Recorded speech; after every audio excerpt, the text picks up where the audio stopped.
りをたどってもつきません。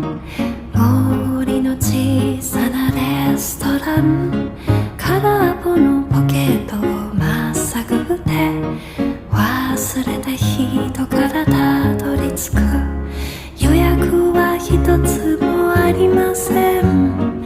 森の小さなレストラン、空席だらけのランチ時、小鳥がパタパタ笑ってる。チュルチュンチュンチュンチュンチュンチュルチュン。